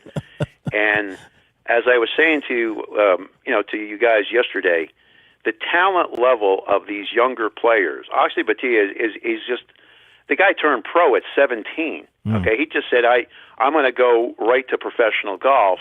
A lot of people would say you're crazy, and we're seeing these players come up more and more. They are really, the talent level that is out on the world circuit is really tremendous. Min Woo has gained, his reputation has been he's a fast and loose type guy. He hits the ball a tremendous distance, not beyond certainly what most tour pros would hit the ball, and he's shown tremendous talent. The key, what I'm going to be looking at with both of these guys, is that now the spotlight's on you. Now you've got 36 holes to go to win the biggest event you'll ever have won to date in your careers. How are you going to handle this when you've got a leaderboard of some real vintage horses sitting right off your shoulder? I mean, with McIlroy, Morikawa. I mean, there's an interesting amount of talent that is sitting off there, and it's going to be a defining moment for them in their careers. I mean, where do they go from here? I mean, so we're going to find that out tomorrow, because when you're paired and you're in the event, this is the heat of the battle. All of the interest is going to be on what you are able to do. One of the things that's important to realize is, when you play Saturday as opposed to what you did the first 2 days, do you play cautious? Do you back off a little bit? Or do you stay with the same game plan? A lot of that's going to be interesting to see between how these two players react to that. And here is Rory McIlroy looking really good at this point, tied for fourth, 9 under par, 67, 68. What do you think of his game from what you saw January, February? Now we're mid-March. I mean, is he sort of bringing it into shape? I know this is an important tournament he'd love to win, but we're thinking about the major starting next month. You kind of see his game rounding into that form. Oh, I do. But the thing is, Phil, think of it this way. If you're Rory McIlroy, what's the first question that's going to be asked when you get to Augusta? Okay? Does the 10-year streak of non-majors ends this week? I mean, you get tired of hearing that after a while. But he's been able to play at a world-class level. But keep this in mind, and I've said this to many different people, if Rory wins the Masters, think of how that changes the narrative on where he stands all the time. He now becomes the sixth golfer to have won the career Grand Slam. He also has 5 majors in his career. He now is starting to put himself up in the category with players like Lee Trevino, Seve Ballesteros, Nick Faldo. I mean, again, I'm predicating this on a win at Augusta, but if he were to just win a major for the balance of this year, keep in mind where these sites are for this year. Quail Hollow, Rory's been a dominant player in Quail Hollow and Charlotte, won several times there. The Open, the U.S. Open, is at Oakmont, which has always been a ground for top-tier players. And then the Open Championship will be at Royal Portrush, where, if I believe correctly, Rory still has the course record up there. It was not the same course that they'll play, but he's totally familiar with these sites. So, yes, I expect him. I mean, really, I've seen the McIlroy career since its beginnings. And really what it boils down to is, can he put in his rearview mirror some of these road situations that have come off where he's had some serious flaws. I mean, Pinehurst is one that comes to mind. The one at St. Andrews a few years before that. But when he's on, Phil, it's something to watch. I mean, in modern golf, Scheffler is up there with that. Obviously, when DJ was at his best. Certainly when Koepka was doing it in the majors, but from a consistency standpoint, you could obviously make the case over the last 10 years, there's nobody been like Rory McIlroy consistently. I mean, year to year to year. The missing element is those majors. And, he's a Hall of Famer. I mean, if he stops tomorrow, he's in the Hall of Fame. There's no question about that. Now what he's playing for is his legacy. And if he could win the Players again, wow, that would be a tremendous achievement. No question about it. And it would set him up very well for the Masters. And, I admire Rory because you got to deal with these questions, Phil. They are constantly asked all the time, including from myself. I've asked him that, about how do you handle not hearing about the 10 plus years of no majors, okay? And he has done an exemplary amount with his golf career. I mean, it's rock solid. So I expect him to make a move, and it'll be interesting to see how the guys at the top of the leaderboard react to that kind of pressure, because there's no way you can duplicate that kind of pressure in any particular situation. You have to live through it to experience it, and we're going to see if McIlroy is ready to take it to another level. I hope he does. I hope he does. I mean, Rory, I think, even more than Scheffler, though I know Scheffler is a great player when it comes to personality, dynamics, and I think crowd affection. I think Rory would be the replacement for Tiger Woods. I think Rory would draw that type of fan following, maybe not as big as Tiger, but in that neighborhood. I think more than any other player on the tour. He's the guy that kind of has that personality that I think would. He's an endearing guy. Yeah, when he was hot, when he was winning majors, I mean, we saw the kind of crowds he created. Yeah, Rory. When you look at Rory McIlroy, 4 majors by the age of 25. Only Tiger and Jack have done that. When you put your name with Tiger and Jack, that's like saying you're with Babe Ruth and Willie Mays. Okay, that's what you're saying. Okay, in that kind of context. But on the flip side, and you have to be on the other side of the coin, it's a decade more now of no majors.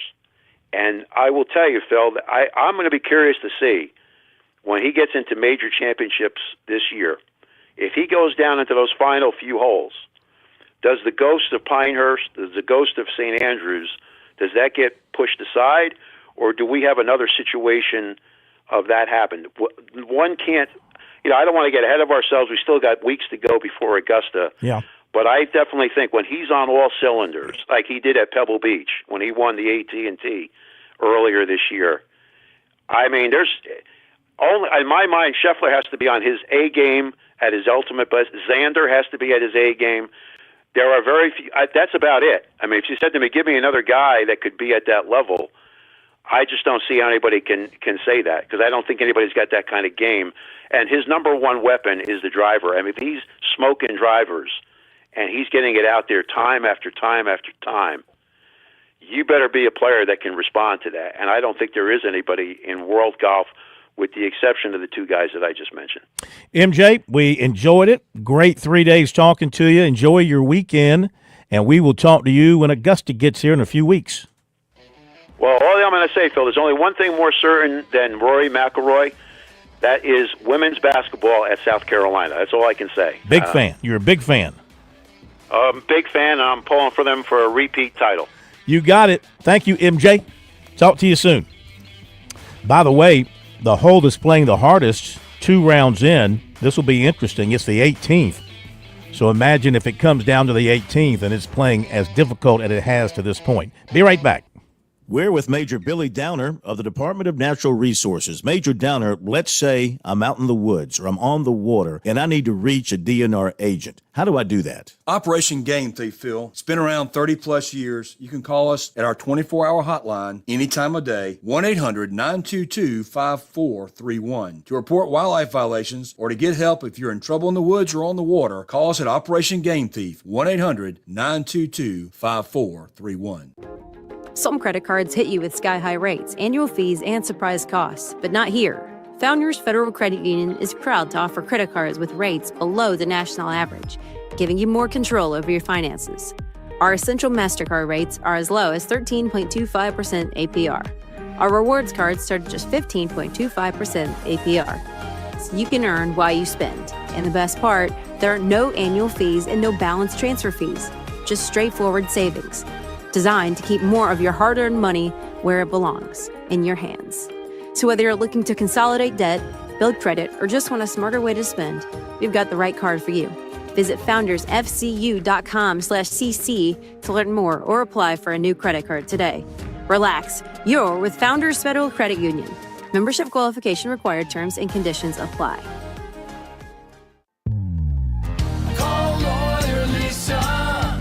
Experience the difference with Lawyer Lisa. Hi, I'm Lisa Hosteller Brown. Did you know your will is designed for your assets to pass through the probate court?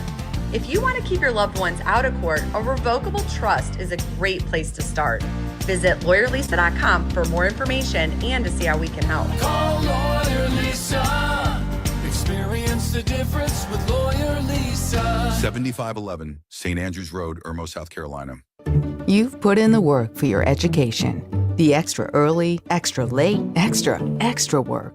That's because you understand education opens doors to better pay, better opportunities, and a better you. Being educated about playing the lottery is no different. It helps you be a better player, one who knows when to play and when to take a rain check. The lottery's a game, so let's keep it fun. Learn more at sceducationlottery.com/betteryou. Love it when it's forward, love it when it's fast, love it when the leader's caught, the pack is moving past. Love it when they're making lots and lots of noise. Can't wait to hear these doubles say. Boogity, boogity, boogity, let's go racing, boys! Let's go racing, boys. Love it when they're drafting, love it when they slide, love it when the back's straight, the throttle's open wide. Love it when they're making lots and lots of noise. Can't wait to hear these doubles say. Boogity, boogity, boogity, let's go racing, boys! Let's go racing, boys. NASCAR racing, boys. All right, time to hit the track at Las Vegas without their shirts. I think the drivers should have to drive without their shirts as what's the word I'm looking for? As a symbol of the fact that they lost all their money in the casinos in Las Vegas. Let's welcome in Jeff Owens. By the way, Oklahoma put 4 on the board, top of the first, 4-0. Sorry to open with that there, Jeff. I know you love your Gamecocks.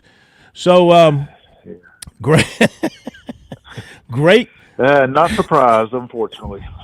All right, we've opened the season with 4 tremendous finishes. Can we make it 5 in a row? Now, this is this is one of those mile-and-a-half tracks, right, where it tends to get a little bit spread out at times?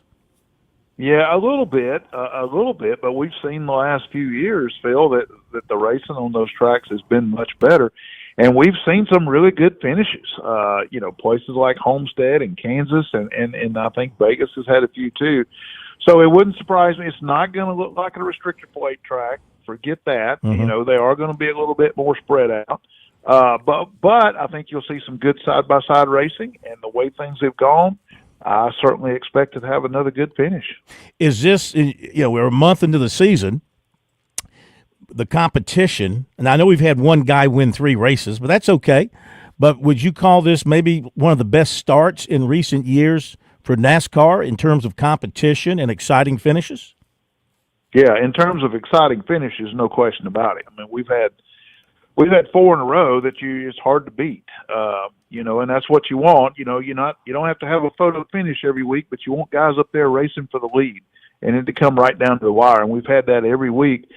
It's been a long time since we've had that, and I think a big factor in that is them rearranging the schedule a little bit. I mean, you follow Daytona with another restrictor plate race at Atlanta. Mm-hmm. That almost ensures you 2 great finishes right there. And then we get to the road course. That's not always going to happen, but in this case, another great finish, and then Phoenix last week. So it's been a long time since I remember this good a start. For sure. Yep. Jeff Owens in the fast lane with us here tonight on Sports Talk. And Jeff, what are the Toyotas doing right? Obviously, Christopher Bell's figured everything out, and he's won 3 in a row, as Phil pointed out. But the Toyota camp as a whole, how have they got a stranglehold on the early season the way they have? Yeah, I just think they're on top of their game, and what Christopher Bell has done is incredible. And first time in 18 years, we've seen this happen. Jimmy Johnson did it in the playoffs back in 2007 when he won 4 in a row. And Bell will try to match that this weekend. But, I think they just got the perfect combination. They've got good drivers, and we're talking mostly about Joe Gibbs Racing here. That's the team. I mean, they're always really good, but some seasons they just really hit on it. And you got to give Toyota a lot of credit for that because, they kind of run things over there from a technical standpoint, as with all the Toyota teams. And I think just right now they're just on top of their game. You've got a hot young driver with a championship-winning, experienced crew chief who knows what he's doing, and I think that team is capable. Really, all four of those teams are capable of putting their cars in position to win every single week, much like Hendrick Motorsports does. And you got to look at that, too. It's not like Toyota's dominating, but they've put themselves in position to win, and things have fallen their way. And this is not like Jimmy Johnson going out and dominating 4 straight races in a year when he won 10. You know, this is Bell putting himself in position, and things just fell his way. And that's great. You got to do that. But certainly a credit to them. And the Toyotas right now, boy, they got a ton of momentum. Jeff, I had a chance on Wednesday. Ross Chastain was in Darlington to do a promotional tour and chat with the media, and he was asked, obviously, about his wreck with Chase Elliott at COTA, and he openly said, look, I made a mistake. It was a horrible decision on my part. If it's not Chase Elliott, does he say that? I mean, I can't remember a driver being that open and honest about a mistake on his part. Normally, they try and figure out a way to blame the other guy. I would say that's got a little bit to do with it, because if you want to lose fans today, that's the guy you wreck. That's like wrecking Dale Jr. You're going to lose all your fans if you go out and do that. And it was kind of a way over-aggressive move by him to do that. I also think, though, you know, and credit to him for saying that, for taking the responsibility and for owning up to it. But this is not the first time he's done that. He's got a track record of doing this. Mm-hmm. He's wrecked guys, and he's been in the penalty box a bunch in the garage. So I think that's partly what's going on here. Him saying, "Hey, sorry, my fault. I'm trying not to do that anymore. That's not me." That sort of thing. But I give him credit for doing that. Couple more minutes here with Jeff Owens in the fast lane on Sports Talk. So, one driver, 3 wins after 4 races. And, I mean, like you mentioned, it's been a while since we've had somebody do this, kind of put this kind of winning streak together. From your perspective, do you like the idea of one guy kind of emerging and having a dominant season and becoming that guy that everybody on the track is going for, and then, of course, all the anti-fans in the stands pulling against it? Or would you rather see the wins spread out among 9, 10, 12 different drivers? Yeah. Well, you can make an argument for sides. Personally, you know, seeing 16 guys win with this new car and how competitive it is, it's been a lot of fun. But personally, and I think a lot of you older fans feel this way, you kind of miss having that guy to shoot for. You kind of miss having that, you know, Jeff Gordon, Jimmy Johnson, or, you know, maybe that's a little bit extreme, but you miss seeing the guy get really hot and go off and win a bunch of races like that, because it does make things more interesting. The thing that's so surprising in this for Christopher Bell and for it to happen right now, I think this is probably either a fluke or a bigger accomplishment than what Jimmy Johnson did, because back then in 2007, these teams and drivers and crews were able to actually work on the car and build the car themselves and smooth it out and tailor it to that driver's, you know, preferences. Mm-hmm. Nowadays, you go down to the NASCAR center and get all your parts and pieces, and it's like putting together a model car, and all the cars are the same. Yeah.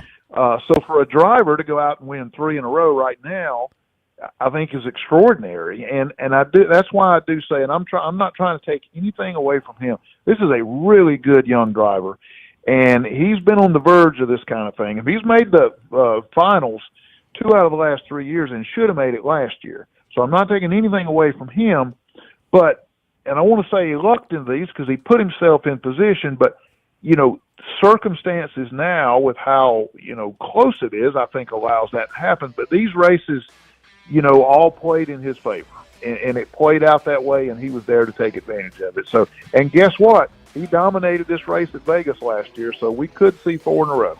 My goodness, that give us something good to talk about.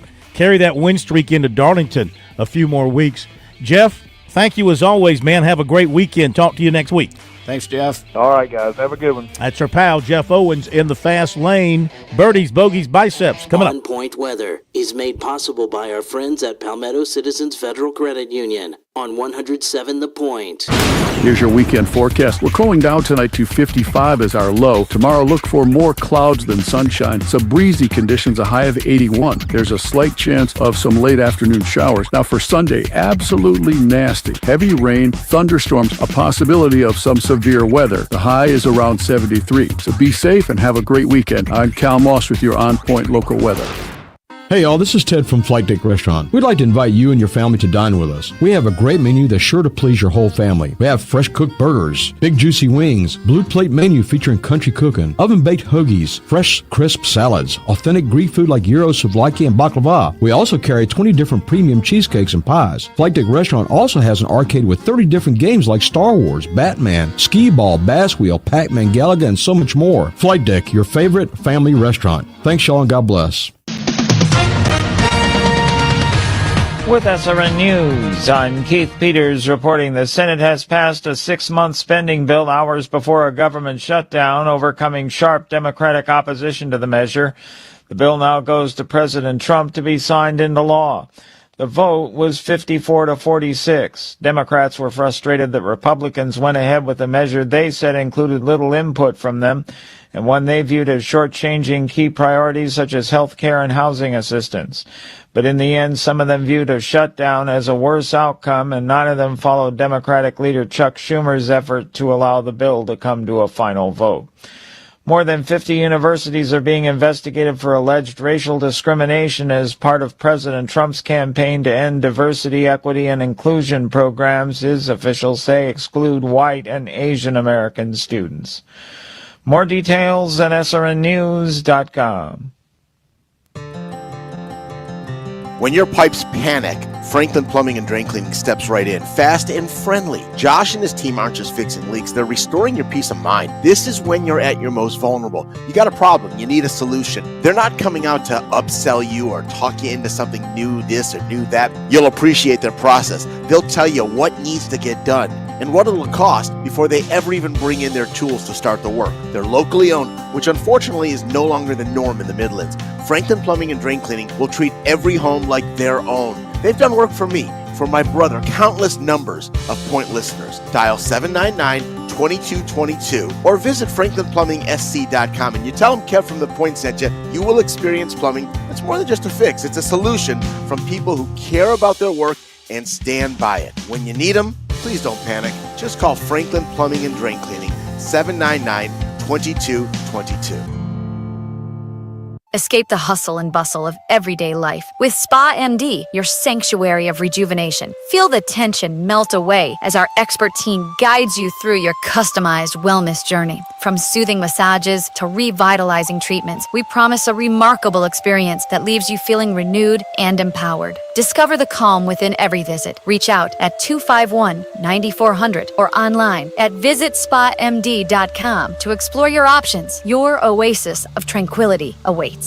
Hi, I'm Alicia Kaufman-Quinton. My daddy, Billy Kaufman, opened Kaufman's Meat Plant at our present location in 1955. My family still works hard every day to ensure fresh quality cuts of beef, pork, and poultry. How about a tasty T-bone, ribeye, or New York strip steak?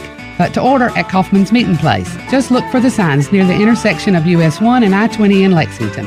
Call us at 356-0076 to place your order. Kaufman's Meat Place, when you want the very best your money can buy. Have you had a broken windshield complement to those South Carolina roads? The insurance company might try to steer you one way to the big national guy, but remember, it's your choice. Go local. Call Absolute Glass. We can repair your car back to factory specifications, including recalibrating all of your safety systems. We do great work and have been building long-lasting relationships for over 20 years. That's why we've been voted Best Glass Company in Lexington for 15 straight years. Visit us online at AbsoluteGlassInc.com or call us at 951-7200. And remember, if you can see through it, we can do it.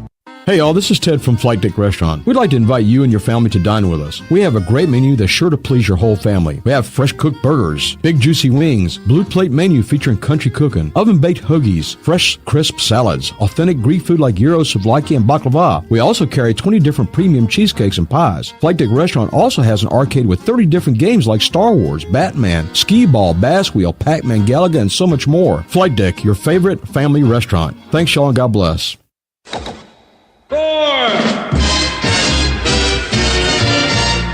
Straight down the middle.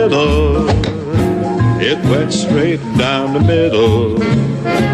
Then it started to hook just a wee bit. And that's when my caddy lost sight of it. That little white pellet has never been found to this day.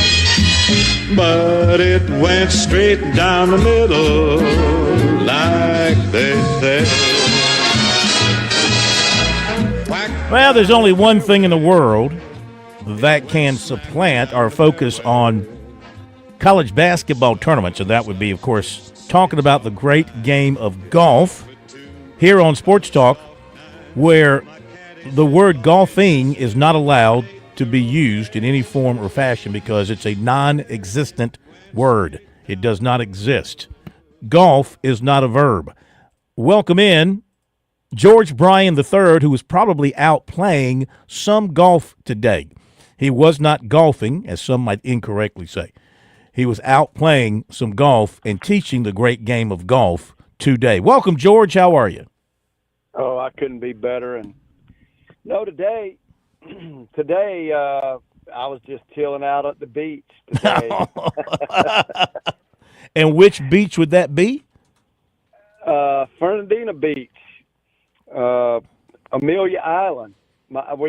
We came down to watch golf Wednesday afternoon, watch the Creators Cup. Yeah. That's I'll just call it's the fun part of competition golf at the highest level. And my wife said, "Hey, what do you think about not going home? Why don't we stop by our favorite beach today?" And it was Fernandina Beach yesterday, so that's where we are. I don't blame you. That's a great beach, man. I tell you, I stayed there. I was there a couple of years ago when Clemson was playing in the bowl game, and their practice facilities and their press conferences all were out there at Amelia Island. That's where they stayed at one of the resorts. So I got a chance to stay out there. Great seafood. Of course, it was cold. It was December. Early January, late December, so I did not hang out on the beach or anything because it was really cold. But that looks like a great area, and of course, you got the players taking place in Jacksonville, which is not too far from you. I guess maybe another 35, 40 miles down I-95, and you'd be right there in Ponte Vedra. With traffic, it was just under an hour, and it was that golf venue is extraordinary. And they call it the fifth major, and the players absolutely love it. There's probably none of the majors that can accommodate a crowd as warmly as this event, because everybody there gets an easy view in it, and really, they built it like they call that the first stadium golf, right? Wasn't that built in kind of with a stadium mindset for the very purpose you're talking about? Absolutely, and it is spectator friendly, and the atmosphere, it's different. I would say it's somewhere kind of between at least practice round days. It's been a few years since I've been on tournament days. Practice round days, somewhere between Augusta and Harbortown. It's friendly because so many people can attend, and the viewing is just beautiful. You can be very close to the players, yet not in their way, and spirits. It's unique, and Jacksonville's a great town. So yes, it is. Yes, it is. Nothing quite like it. Nothing quite like it in golf in the stadium. That stadium concept. I'm a little surprised it didn't blow up and get bigger and more popular. I guess it's so expensive to build. There weren't more like it. But anyway, it's absolutely it's a blast. So let's catch up on a few things. We've gone through the players top to bottom. So. We've covered that with MJ Ward a little while ago, but from the standpoint of the locals, Lucas Glover having a nice tournament. He's at 8 under. Jacob Bridgman is at 6 under. So Lucas is tied for 7th. Bridgman is tied for 11th. And then you've got Carson Young tied for 29th at 4 under after a 67. So you got 3 Tigers are going to make the cut. So that's pretty good. Andrew Novak is not. He's going to finish at +3. So what do you say about those 3 making the cut? And really, Lucas Glover is very much in the mix at 8 under. He's just 3 shots off the lead. I was listening to one of Lucas's interviews, and he found something with his putting in the practice round on Tuesday, and he seems pretty excited about it, then backed it up with how he putted it. There's going to be very few that enjoy the competitive spirit of Sunday golf like Lucas, and if his putter's right, as well as he strikes the golf ball, I think we could be watching Lucas Glover in the middle of it. Now, we've talked quite a bit about Carson Young. This young fella is a spectacular ball striker, and he's pretty calm, real calm, as cool as it gets. So, and you mentioned Bridgman.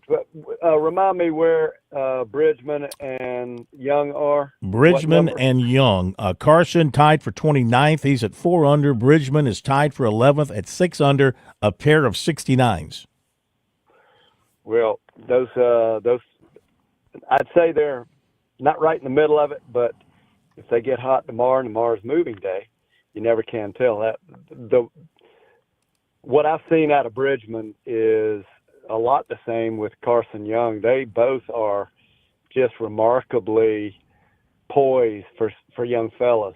Bridgman's good a few years behind Carson Young, but it wouldn't surprise me at all for these guys, as good as they hit the ball, and it's a ball striker's paradise. I guess you all probably covered JT shooting 10 under par, and man, he could have easily broke that record, and he almost called it. Today was no wind, pretty easy going for those guys. And yes, I love to see the South Carolina guys play well. We had a brief exchange with Novak on Wednesday afternoon, and after watching him hit a couple of pitch shots, I thought, man, he's ready to go, but he didn't go his way Thursday and Friday. Yeah, I mean, that happens with me a lot, too, on my warm-ups. I hit a couple of good pitch shots, and then I go to the first tee, and I hit it to the left into the water. So, by the way, no Sully today. Sully is in a tournament, Newberry College. They're having they had a 1:30 tee time for an event with his team. So Sully is not with us, but I'll touch on excuse me.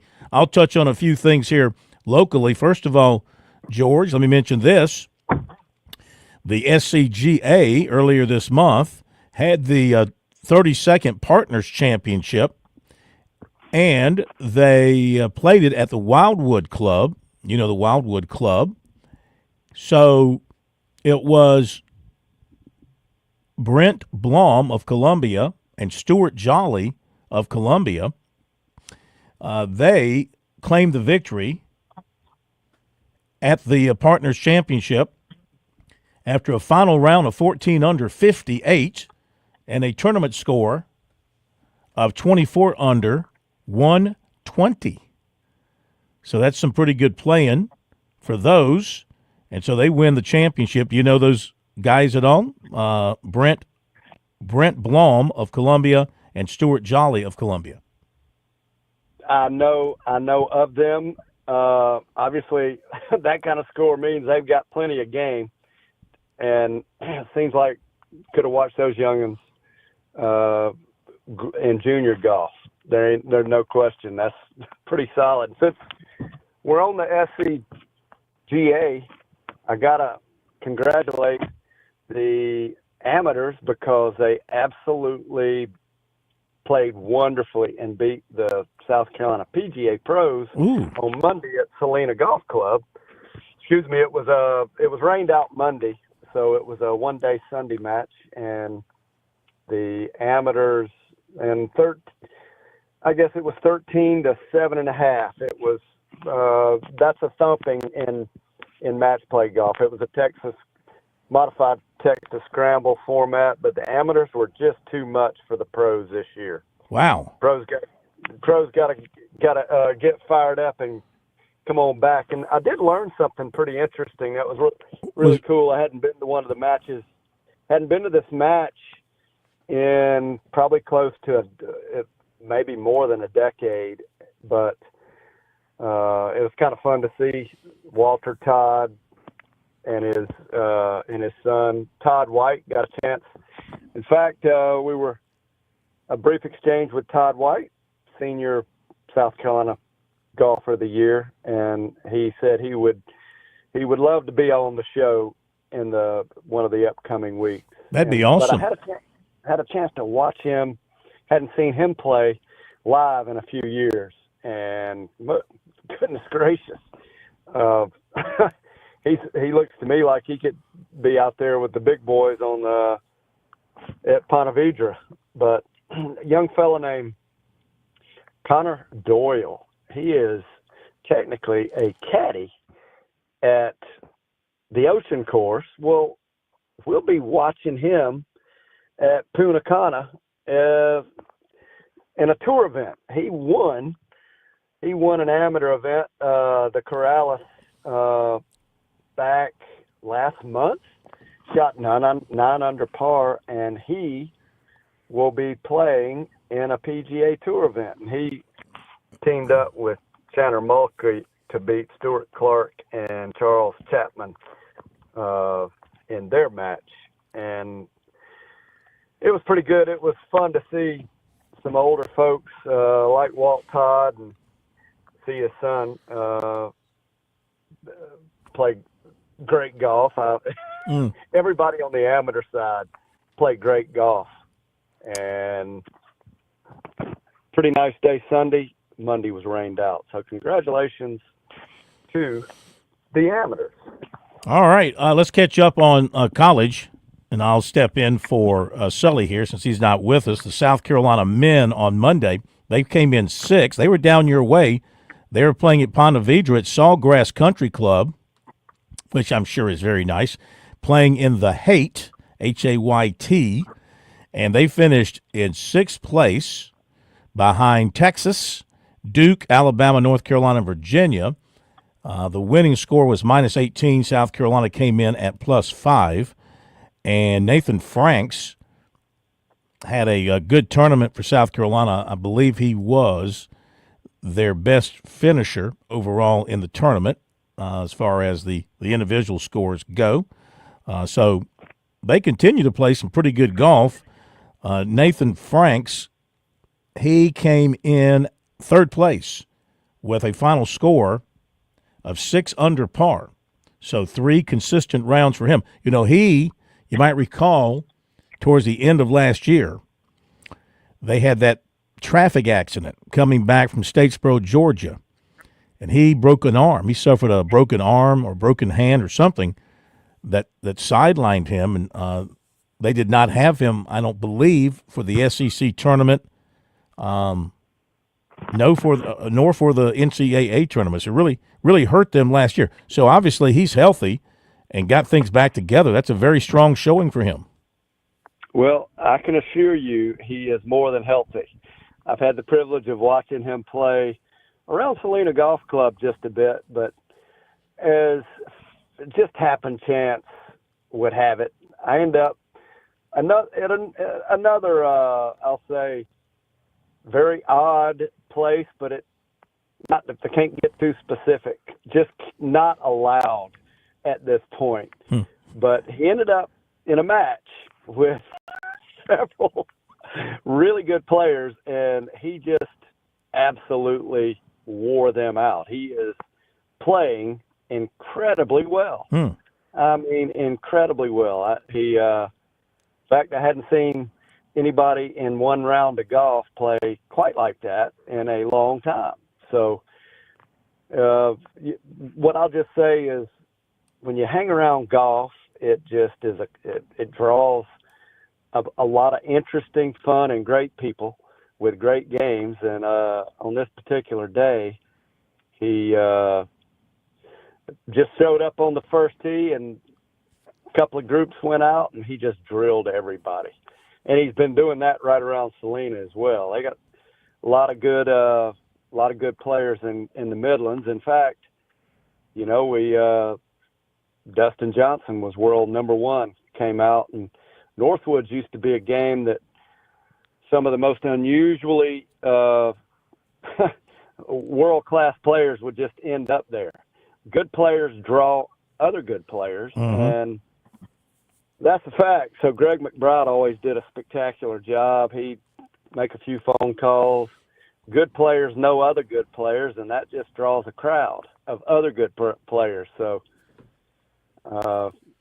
yeah, I can tell you this is the time of year where the days get a little longer and games are extended, and usually the better players play great late. You ever heard that before? I've never heard that before. Why would that be the case? The longer you keep a golf club in a great player's hand, the more dangerous they are, and the better they are, the better they play late. Just remember that. Remember that. I was thinking more about beer consumption. Well, I got to tell you, there could be some of that going on too, and that could be the reason they play so great. That's what I'm saying. But I, with all this going on with these young players defining new parameters, I mean, what I'm watching on the at every level, even at the junior level, there was let's see, it was young fella at Salina Golf Club. He won the Dustin Johnson. He's from India. Won the Dustin Johnson tournament that took place last weekend, and just shame on me. You can probably look it up. Hey, Josh, if you're back there, look it up. Look up the young man that won Dustin's tournament. He shows up Monday afternoon, or it might have been Tuesday afternoon. That's what it was, Tuesday afternoon at Salina. And kid's about 6'5", and just hammers it. I don't think I've seen a young player. Well, hang on a second. This is Dustin Johnson's tournament. They got to fill this in here. You're leaving a lot of blanks here, a lot of things blank. So Salina hosted a tournament with Dustin Johnson's name on it. No, it was over at Myrtle Beach last week. You remember we had Coach on. We had Coach Bradley on. Last week. Actually, I guess last week. Yeah. Yeah. And he was coming back from Myrtle Beach. Well, that gave me an idea to go over and watch randomly watch some golf. And it turns out the winner of this event, it was Friday, Saturday, and Sunday, or it could have been Thursday through Sunday. Well, he shows up at Salina Golf Club this past Tuesday. I got you. Mm-hmm. Here we go. Josh has found it. Here's your information. Go ahead, Plummer, what you got? Blades Brown, it says. I think. Does this sound right? No, this wrong. This young fella. Yeah, this young fella. You might have picked up last year's event.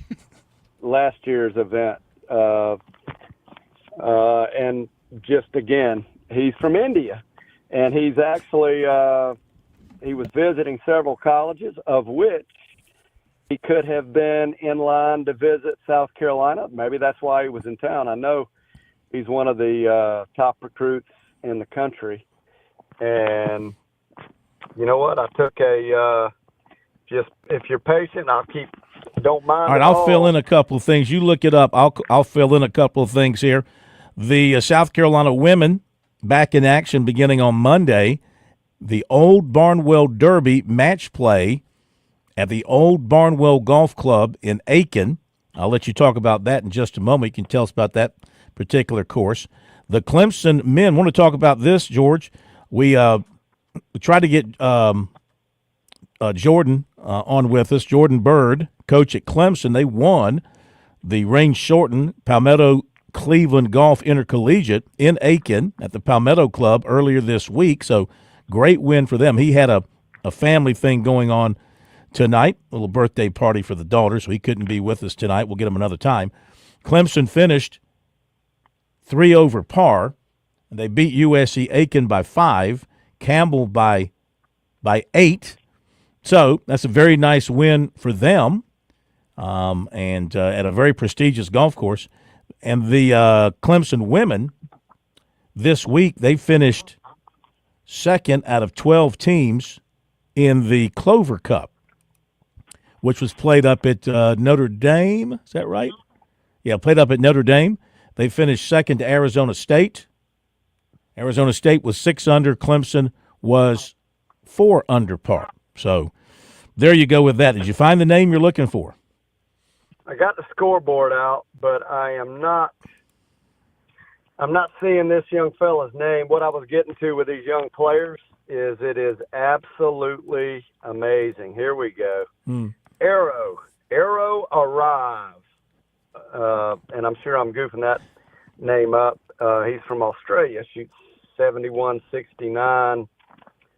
I thought he was from India. Yep. He moved to Australia?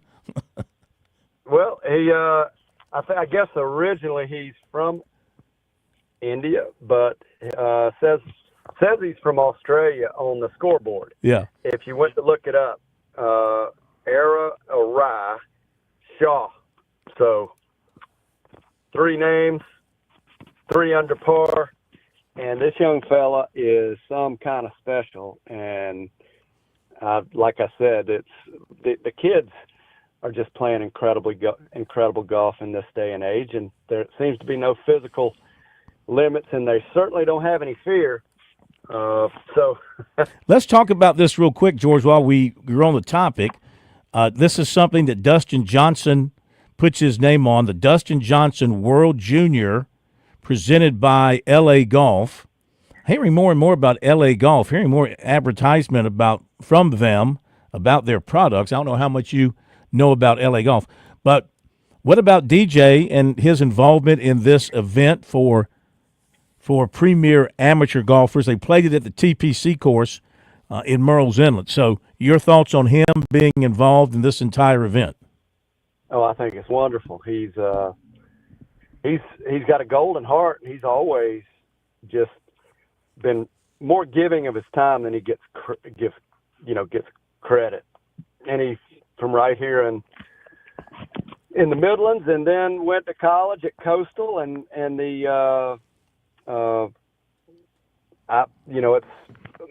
it's a shame that we can't watch him right now on the live, and more don't get a chance to see all the things he is doing. And I'm not as current as I should be, but he's always been an incredible supporter of junior golf and all golf, and that's a fact. So, well, here, and by the way, his game is still really good. I would not be surprised if he won another green jacket. That's a fact too.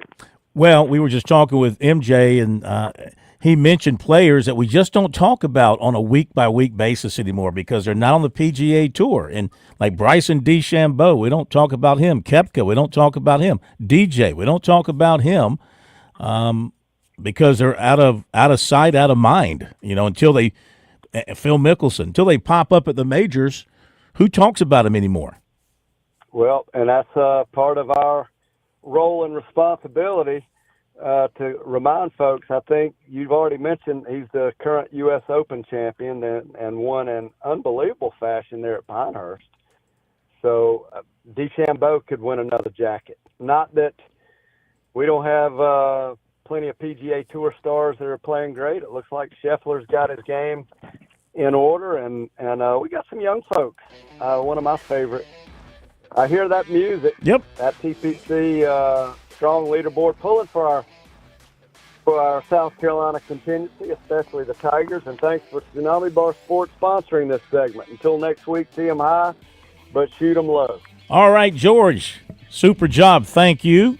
Chris, great job tonight. Yes, sir. And the demise of Duke greatly exaggerated, up 20 late first half. Have a great weekend.